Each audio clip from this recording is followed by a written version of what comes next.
Welcome to Mimir Library, where timeless stories find their voice. This is Chapter 13 of Waves Between Us by Amir Honarmand. Enjoy. The road curved along the coastline, revealing glimpses of the Mediterranean through gaps in the trees. Steel gray waves crashed against the shore, matching the darkening sky above. Alara watched water droplets race across her window, early messengers of the coming storm. They zigzagged down the glass like tiny, frantic messengers, merging and splitting in patterns that reminded her of the veins in the marble countertops at Tatli mornings. The air inside the car felt heavy with moisture and anticipation, mirroring the weight in her chest. In the driver's seat, Liam navigated with quiet concentration. His profile was etched against the muted light, one hand steady on the wheel, the other resting on the gear shift. The silver band on his finger caught what little light remained in the day, a small beacon in the growing darkness. His sandy blonde hair, usually tousled by sea breezes, lay damp against his forehead, and the crinkles at the corners of his eyes deepened as he squinted through the gathering gloom. The car hummed between them, filling the silence they seemed reluctant to break. Not uncomfortable, just heavy with everything that still needed to be said. Words hovered in the air like the moisture gathering on the windows, condensation of thoughts neither was quite ready to release. Alara stole glances at him when she thought he wouldn't notice.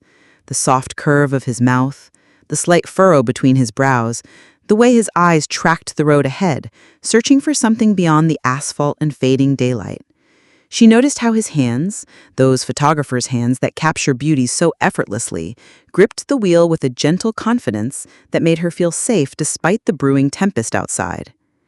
He caught her looking once and smiled, a gentle, private thing that made her heart stutter. His hand left the gear shift briefly to squeeze her knee, take her delicate hand and kiss it gently before returning to its place. The warmth of his touch lingered on her skin, a contrast to the cooling air around them as the car's climate system battled the humidity. Outside, the landscape blurred as they sped toward Antalya. Trees and mountains gave way to scattered houses, then clusters of buildings that signaled their approach to the city. Each kilometer brought them closer to reality, to decisions that couldn't be postponed much longer. The familiar coastline, usually a source of comfort for Alara, now seemed to rush past too quickly, as if time itself was accelerating toward a moment she wasn't sure she was ready to face. "I keep thinking about those flames," Liam said finally, his voice soft against the rhythm of the windshield wipers. "Burning for thousands of years." His Irish accent, usually faint, emerged stronger in the intimacy of his quiet confession, rolling over the words like waves on shore. Alara nodded, understanding what he meant. Some things endure against all odds. She felt the weight of her grandmother's silver necklace against her collarbone, a tangible reminder of continuity and connection. "My grandmother used to say that Yanartash proves the gods never truly left," she replied, watching raindrops streak across the glass. "They just left their hearth fires burning for us to find." The ancient wisdom felt particularly poignant now, suspended as they were between what had been and what might be. His smile deepened at that, eyes still fixed on the road. "I like that idea." A flash of lightning illuminated his face for a moment, highlighting the angles of his cheekbones and the intensity in his blue eyes that had first drawn her attention weeks ago. They felt quiet again as the first real drops of rain began to fall, fat and heavy against the windshield. The wipers picked up speed, sweeping arcs through the gathering moisture. Thunder rumbled in the distance, a low warning of what to come. The rhythm of the wipers became hypnotic, marking time in predictable sweeps as the unpredictable storm gathered around them. Tatli mornings emerged through the rain-blurred landscape, its familiar silhouette a beacon against the darkening sky. The cafe stood empty and waiting, shutters closed against the weather, fairy lights dark along the deck railing. Alara felt the familiar tug of belonging at the sight of her creation, the little sanctuary she had carved out of determination and dreams. Liam pulled into the small parking area beside the building, cutting the engine. For a moment they sat listening to the rain drumming against the roof, neither making a move to leave the shelter of the car. The percussion of droplets created a cocoon around them, a private world where decisions could still be postponed for just a few more precious minutes. "We should make a run for it," Alara said, eyeing the increasingly heavy downpour. She twisted a strand of dark hair around her finger nervously, feeling the dampness already settling into the waves that had escaped her messy bun during their journey. But neither of them moved. The space between them felt charged, like the storm outside had somehow worked its way inside, electrifying the air they breathed. The windows began to fog with their shared breaths, creating a barrier between their small world and the chaos of the storm. "Alara," Liam began, turning toward her, his eyes searching her face. The deep depths held questions and possibilities that made her breath catch in her throat. His hand moved toward her, hesitant yet determined. A crack of thunder interrupted whatever he meant to say, startlingly close. They both jumped, then laughed, the tension breaking for a moment.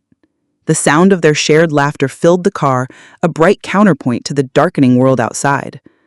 "Come on," she said, reaching for the door handle, "before we drowned out here." Her voice carried a lightness she didn't entirely feel, an attempt to postpone the weight of the moment.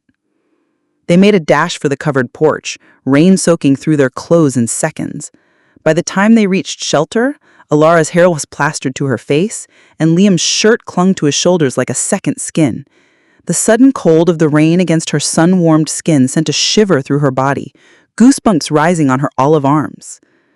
Standing under the awning, they watched the storm intensify, turning the beach into a blur of gray and white as waves crashed against the shore with increasing force.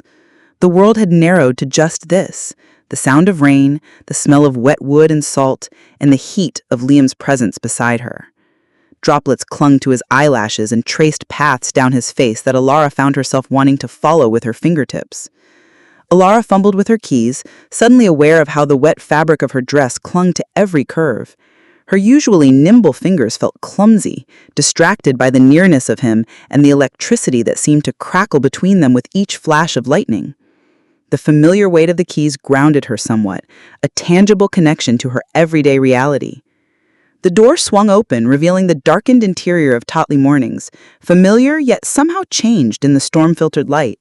Shadows played across the walls where cheerful sunlight usually danced, transforming her beloved space into something mysterious and expectant. Liam followed her inside, closing the door against the wind and rain. Water pooled at their feet on the wooden floor, and somewhere in the back a shutter banged rhythmically against the wall. The sound punctuated the moment like a heartbeat, insistent and impossible to ignore. A flash of lightning illuminated the interior of Tötley Mornings, casting stark shadows across the familiar wooden countertops and painted walls. Through the rain-streaked windows, Alara spotted the wooden chairs on the deck sliding dangerously close to the railing, pushed by the relentless wind that seemed determined to claim her carefully curated space. The furniture!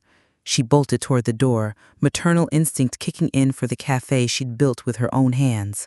The place that represented years of early mornings, calloused palms, and quiet determination. Liam was right behind her, his footsteps heavy and urgent. "Alara, wait!" The storm hit them like a physical force as they burst onto the deck.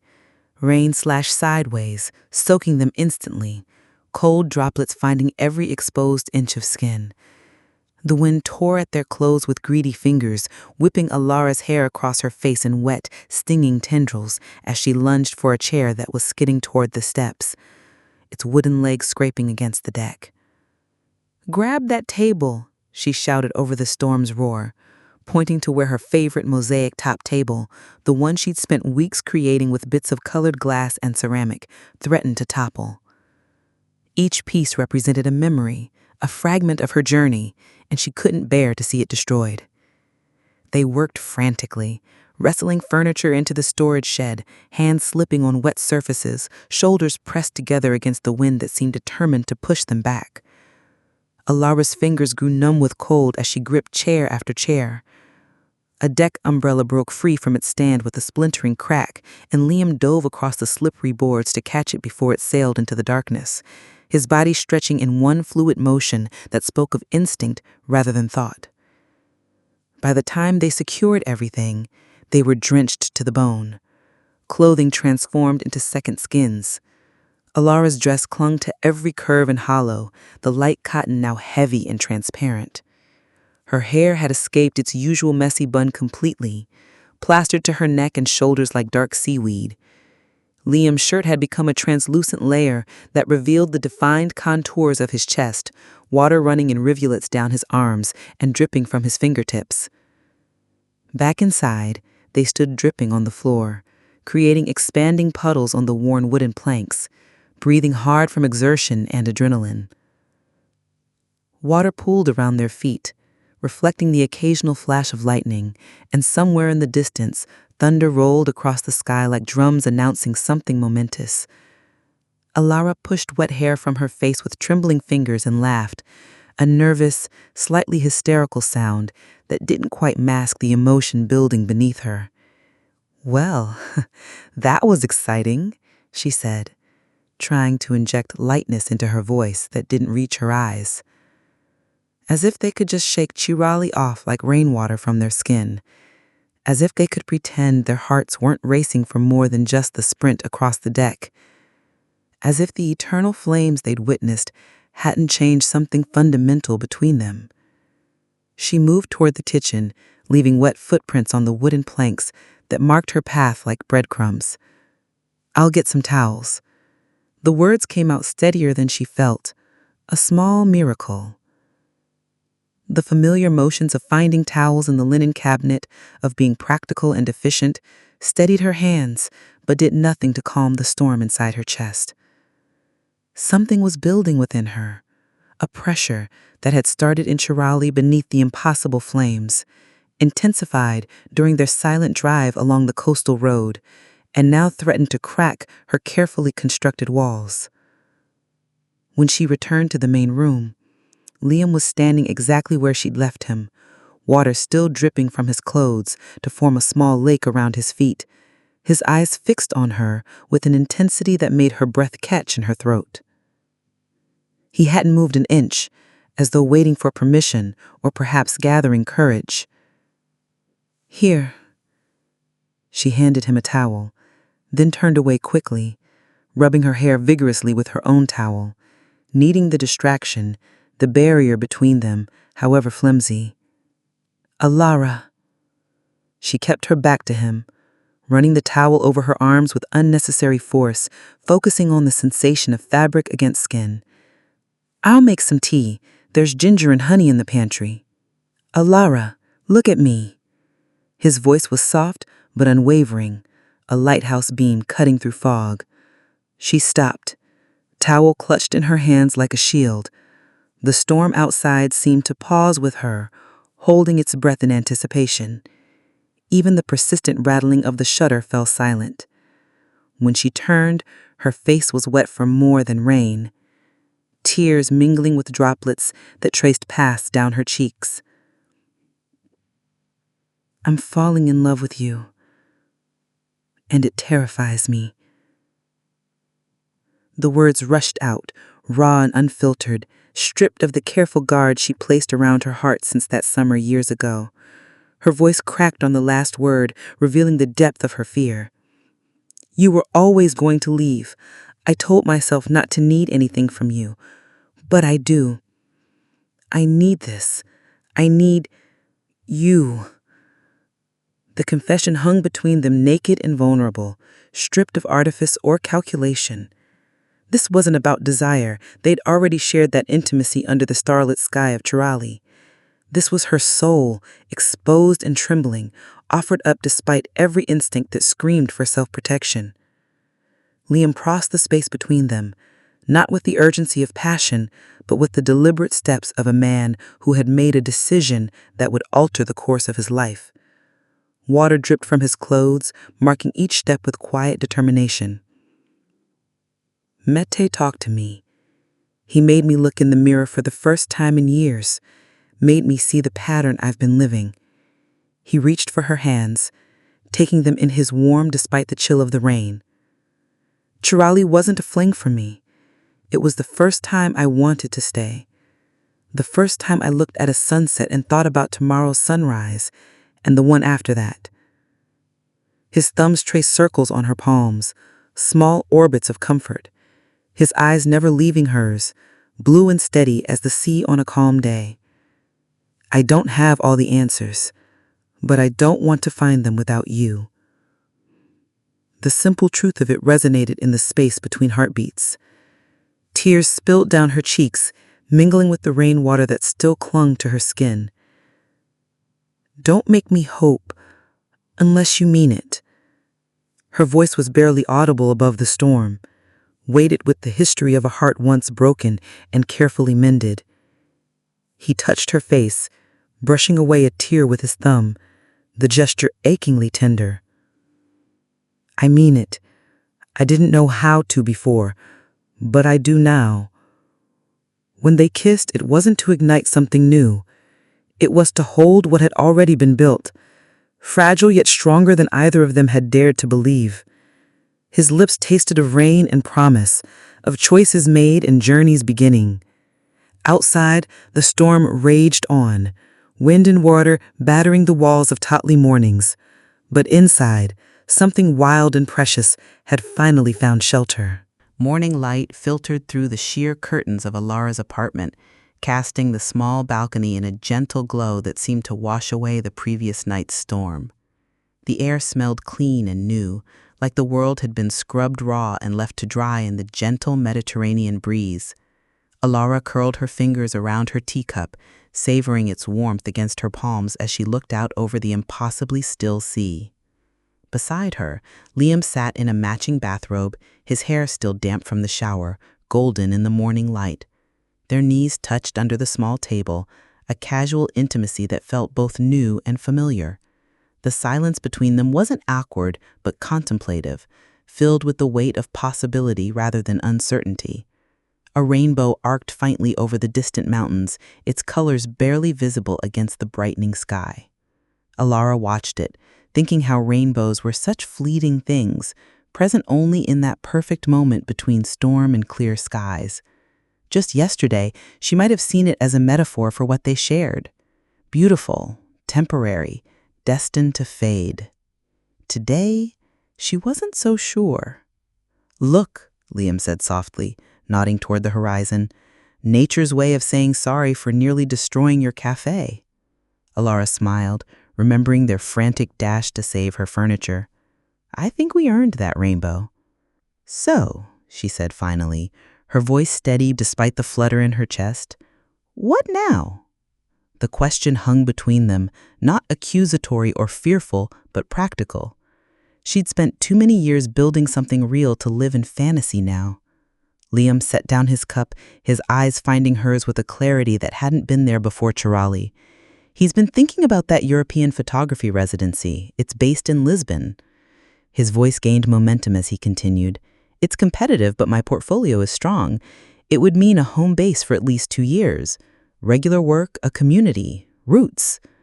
Alara listened, noting how different this sounded from his usual talk of destinations and assignments. This wasn't just a waypoint, it was a direction. "I've always treated it as a backup plan, something for someday when I got tired of airports. I was going to apply seriously now, put everything I have into it." He looked down at their joined hands, then back up, his blue eyes steady. "I've never changed direction for anyone before, not really. I've just gone where the wind took me. But this feels right. For me. For us, maybe, if you want that." The admission settled between them, honest and unadorned. Alara felt something shift in her chest. Not the wild flutter of infatuation, but something deeper and more grounded. This wasn't a promise of forever. It was something more valuable. Effort, choice, intention. "Lisbon's not exactly next door," she said, not to discourage, but to acknowledge reality. "No," he agreed, "but there are flights, and you've built something here that matters. I wouldn't ask you to leave it." She nodded, appreciating that he understood what Tatli mornings meant to her. Not just a business, but her heart made visible. "I'd have breaks between projects, weeks, sometimes months. And you could visit, see Portugal through my eyes, the way I've seen Turkey through yours." The image was appealing, Liam showing her hidden corners of Lisbon, his camera forgotten for once as they explored together. She'd never traveled much, always too focused on building her cafe. Perhaps her world could expand without breaking. One thing at a time, she said finally, a small smile playing at the corners of her mouth. But I'd like to see what happens if you stop running. The words weren't a declaration of undying love. They were better than that. An honest acknowledgement of where they stood. At the beginning of something, not the end. Liam's smile deepened, reaching his eyes in a way that made the tiny crinkles she'd grown to love appear at the corners. Me too. He leaned forward and kissed her, a gentle press of lips that held neither desperate passion nor tentative uncertainty. It was the kiss of two people who had time, who weren't trying to grasp everything in a single moment. When they pulled apart, Alara rested her forehead against his briefly before settling back in her chair. The rainbow was fading now as the sun climbed higher, but she didn't mind. Some things weren't meant to last forever. Others just needed the right conditions to grow. She sipped her cooling tea and watched a fishing boat cut a clean line across the horizon. They didn't have all the answers. The distance would be hard. But for the first time, she allowed herself to imagine a future that wasn't confined to either love or stability, either passion or permanence. Maybe, just maybe, there was room for both. Alara tucked a strand of hair behind her ear as she wiped down the mosaic table they'd rescued from the storm. The morning sun cast dappled light through lingering clouds, warming her skin as she worked. The cafe hummed with familiar energy, coffee brewing, silverware clinking, quiet conversations blending with the gentle rhythm of waves beyond the deck. Behind the counter, Liam struggled with the tea strainer, his brow furrowed in concentration as he attempted to master the art of proper Turkish tea. The cloth kept slipping between his fingers, tea leaves escaping into the pot below. No, you're holding it wrong," Selin laughed, her ponytail bouncing as she reached over to demonstrate. "Like this, tight at the corners." "I swear it's fighting me on purpose," Liam muttered, his accent thickening with frustration. A smudge of flour dusted his cheek from an earlier attempt at helping with the gözleme dough. Alara smiled to herself, struck by how naturally he'd slipped into her world. The cafe felt different with him in it, still hers, but somehow expanded, as if his presence had opened a window in a familiar room. "Alara!" A weathered voice called her attention to the door where Mr. Ozen, their elderly neighbor, stood with a small bunch of vibrant bougainvillea. "The storm spared my garden. I thought you might like these for your counter." "They're beautiful, thank you." She accepted the flowers, their magenta petals still beaded with raindrops. A gift, freely given, not meant to be kept forever, but beautiful in its moment. She arranged them in a small blue vase near the register, where they caught the light and drew the eye. When she glanced up, she found Liam watching her, his expression soft with something that made her heart twist pleasantly. A young couple at the corner table called out to him, "When will we see the photos online? We'd love to share them with family back home." "End of next week, hopefully," Liam replied, his eyes flickering briefly to Alara's. Next week, when he would be gone. The cafe continued its dance around them, Selin chattering with customers, a rusted fan humming near the pastry case, seagulls coasting low over the deck railing. A tourist in the corner scratched away in a notebook, occasionally looking up to capture the scene with careful eyes. The pencil made a soft, rhythmic sound against the paper, marking time. In a rare moment when no one needed immediate attention, Alara leaned against the counter beside Liam. Their shoulders touched, a casual intimacy that no longer felt new. She watched a ship on the horizon, a tiny speck making its steady journey across the endless blue. "They're starting to ask when you're leaving," she said quietly, not looking at him. Liam continued drying a glass, his movements unhurried. I know. No dramatics, no promises or reassurances, just acknowledgement of the reality they both faced. The timer would eventually run out on this chapter, but the story wouldn't end there. They both knew it now. Under the counter, hidden from view, she reached for his hand. His fingers interlaced with hers immediately, warm and solid. Real. He squeezed gently, and she returned the pressure. They stood like that for a moment, watching the life of the cafe unfold before them. Mady entered through the back door, toolbox in hand, and nodded to them both, a small gesture that contained acceptance. He'd been right to worry, but perhaps wrong about the ending. The scent of tea leaves and pastry glaze hung in the air. Somewhere in the kitchen, someone dropped a spoon with a metallic clatter. A child laughed on the beach beyond the deck. Life, continuing as it always had, but carrying them forward together.